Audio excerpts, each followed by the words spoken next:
Hello guys, gals and non-binary pals, welcome back to Budget Brew with me, Lotus. Today we're doing Huatli Poet of Unity for under $20 TCG market price. Huatli is 2 and a green for a 2/3, that when it enters the battlefield we can search our library for a basic land and put it into our hand.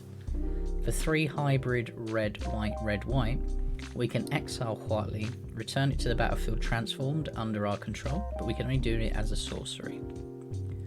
It turns into Roar of the Fifth People. This saga has 4 steps. Step 1 is create 2 3/3 dinosaurs. Step 2 is creatures we control tap for red, green or white. Step 3 is we search our library for a dinosaur and put it into our hand. And step 4 is the big win con of the deck. Dinosaurs gain double strike and trample till end of turn. But before we go into the deck, please consider subscribing, it really does help out a lot. And check out our Discord, the link is down below. And we are also affiliated with Pinfinity. They have some amazing playmats and badges all about the Ixalan region. And use code Lotus for 20% off, which also supports the channel. Let's start off with mana fixing. So we have the usual Cultivate, which helps us get 2 basic lands, 1 into the battlefield, 1 into our hand. Explore gives us an additional land drop and draws us a card. Ixali's Lawkeeper is a 1 mana 1/1 that taps a 1 mana of any colour, but only for dinosaurs. Kodama's Reach serves up for 2 basics, put 1 onto the battlefield tapped and the other in our hand. And then we have Rampant Growth, search for a basic land, put it into play tapped and shuffle. We have Ranging Raptors, which is 2 and a green for a 2/3 dinosaur. It has Enrage, so whenever this is dealt damage, we can search our library for a basic land, put it onto the battlefield tapped and shuffle. So hopefully this will get us quite a few lands, if not 1 at least. And then Thunderherd Migration, 1 and a green sorcery, has additional cost to cast this spell, reveal a dinosaur from our hand or pay an extra 1. Search for a basic land card, put it onto the battlefield tapped and shuffle. So we've got our mana fixing hopefully sorted. Now we have card advantage or card draw. Colossal Majesty, 2 and a green for an enchantment. At the beginning of our upkeep, if we control a creature with power 4 or greater, draw a card. Well, hopefully that's most of the things. Door of Durin, it's 3 red-green for a legendary artifact. Whenever we attack, scry 2. Then, you may reveal the top card of your library. If it's a creature card, we put it onto the battlefield tapped and attacking. Until our next turn, it gains Trample if we control a dwarf and Hexproof if we control an elf. We're probably not going to have a dwarf or an elf, if at all. But to get the extra card creature onto the battlefield tapped and attacking for free is amazing. Garruk's Uprising, 2 and a green for an enchantment. When it enters the battlefield, if we control a creature with power 4 or greater, draw a card. Then it gives all our creatures trample, and whenever a creature with power 4 or greater enters the battlefield, we also draw a card. Glorious Sunrise is 3 green for another enchantment. At the beginning of combat, we can choose one. Creatures we control get +1/+1 and trample. Target land gains add 3 green. Draw a card if we control a creature with power 3 or greater, or gain 3 life. It does a lot of things, it's got a bit of ramp in there as well, or adding +1 counters, but the card draw is also very important. And Harmonize, 2 and double green for a sorcery that just draws us 3 cards. Every deck needs removal, and I think not many people run enough of it sometimes. But we have Austere Command, 4 white for a sorcery. We can choose 2 of the options. Destroy all artifacts, destroy all enchantments, destroy all creatures with mana value 3 or less, or destroy all creatures with mana value 4 or greater. So we can choose what's more beneficial to us. Back to Nature to destroy all enchantments, because enchantments seem to be running wild at the moment. Barrier Breach, 2 and a green, one of my favourite cards. Exile up to 3 enchantments as an instant, or we can cycle it for 2. Thrashing Brontodon is 1 green for a dinosaur, which is a 3/4. We can pay 1 and sacrifice it to destroy an artifact or enchantment. Or Awakening Sun's Avatar, 5 triple white. When it enters the battlefield, if we cast it from our hand, destroy all non-dinosaur creatures. It's expensive, but if we can do it, it's going to wipe the board except ours. And because we have a commander that exiles and turns into an enchantment but doesn't turn back into our commander, we're going to need some recursion. Against all odds, it's 3 and a white, we can choose one or both. Exile an artifact or creature we control, then return it to the battlefield under our control. So we can flicker our commander or any other creature, but mainly commander to get that extra land drop into our hand. Or return target artifact or creature with mana value 3 or less from the graveyard to the battlefield, recurring our commander. Cosmic Rebirth, 1 green and white for an instant. Choose a permanent in our graveyard. If it's mana value 3 or less, put it onto the battlefield. If you don't put it onto the battlefield, put it into your hand, and then gain 3 life. So we can put our commander straight into the battlefield from the graveyard at instant speed. Helping Hand, a single white sorcery to return target creature card with mana value 3 or less from the graveyard to the battlefield tapped. Also very handy. And Late for Dinner, 3 and a white sorcery, return creature card from your graveyard to the battlefield, create a food token. We have Naya Charm, red, green, white for an instant.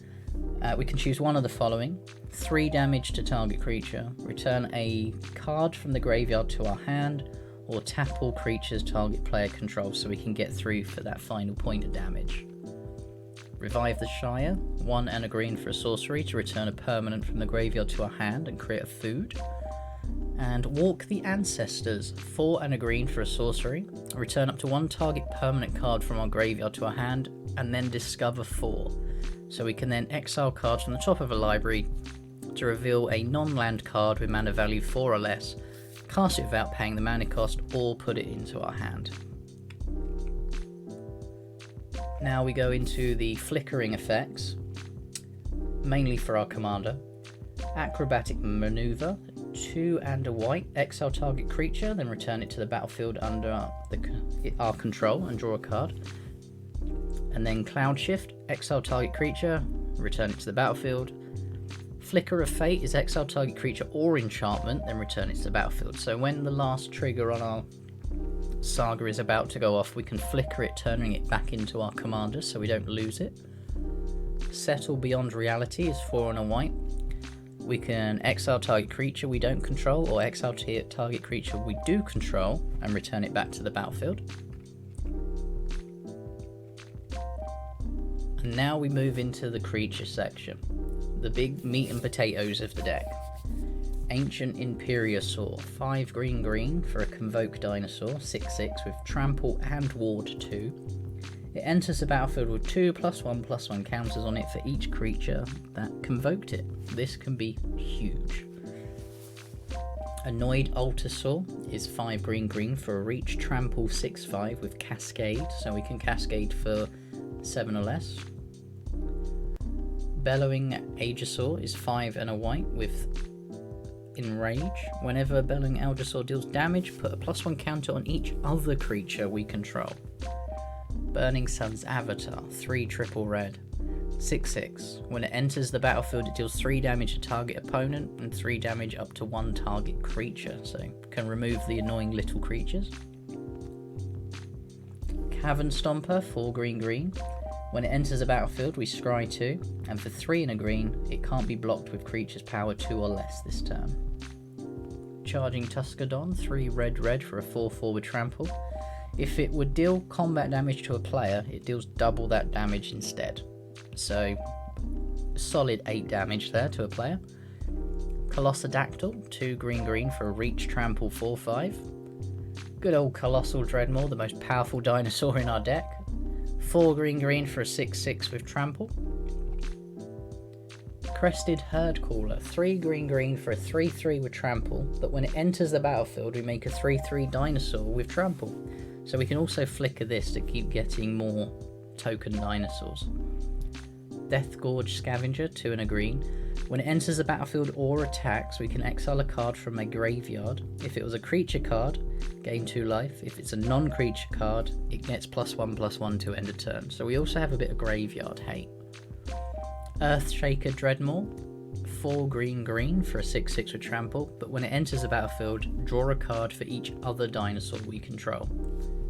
So we can also flicker this as well. Huatli Primal Storm, 4 red red for an Elder Dinosaur 6/6, and when it attacks, exile the top card of each player's library, then you can cast any number of spells among those cards without paying their mana cost. Good old classic. Grazing Whiptail, 2 green green for a reach 3/4. Kinjali's Caller, single white for a 0/3 human cleric, but dinosaur spells cost 1 less to cast. And Knight of the Stampede is 3 and a green human knight. Dinosaur spells cost 2 less to cast, and it's a 2/4. So we can have reductions on our spells. Needletooth Raptor, 3 and a red for a 2/2 with Enrage, so when it's dealt damage, it deals 5 damage to target creature an opponent controls. Good removal for some creatures. Nurturing Bristleback, 5 green green. When it enters the battlefield, make a 3/3 dinosaur creature token, but if we really need to, we can forest cycle it for 2, so we can discard it and search for a forest card. Optech Huntmaster, 1 and a red, dinosaur spells cost 1 less, and tap, target dinosaur gains haste to end of turn, so we can play a big old chunker and then give it haste and swing straight away. Overgrown Armasaur, 3 green green. It has Enrage, which is whenever it's dealt damage, create a 1/1 green sapling creature token. Polani's Hatcher, 3 red green for a dinosaur that gives other dinosaurs haste. It's a 5/3. When it enters the battlefield, make 2 0/1 green dinosaur egg creature tokens, and at the beginning of combat, if you sacrifice 1 or more eggs, create a 3/3 dinosaur creature token. Panicked Altasaur, 4 and a red for a reach 4/5 that taps to deal 2 damage to each opponent. If there's a huge board stall, dealing 2 damage each turn is pretty good. Quartzwood Crasher, 2 red red green for a dinosaur beast 6/6 with Trample. Whenever 1 or more creatures you control with Trample deal combat damage to a player, create a XX green dinosaur beast with Trample, where X was the amount of damage those creatures dealt to that player. If this gets through for a lot of damage, you're going to make some big dinos. Raging Sawtooth, 3 red green for a 5/5 Trampler. When it enters the battlefield, it deals 1 damage to each other creature, which will also trigger our other enraged creatures, but also can wipe the board of loads of little token decks. Rampaging Ceratops, 4 and a red for a 5/4. It has Super Menace, so it can't be blocked except by 3 or more creatures. Register Alpha is 3 red green, one of the most powerful cards I like. Other dinosaurs have haste, and when it enters a battlefield, make a 3/3 dinosaur. If we keep flickering this with our other spells, we just make a small little army that we can swing out straight away. Scytheclaw Raptor, 2 and a red for a dinosaur 4/3. Whenever a player casts a spell, if it's not their turn, this will deal 4 damage to them, punishing that player that wants to counter every spell. Seismic Monstrositor, 4 red red for a 6/5 with Trample. We can pay 2 and a red to sacrifice a land to draw a card if we really need to. And also, in a real tough spot, we can mountain cycle it to get a mountain. Siegehorn Ceratops, single green white for a 2/2 that has Enrage. So whenever it's dealt damage, put 2 +1/+1 counters on it.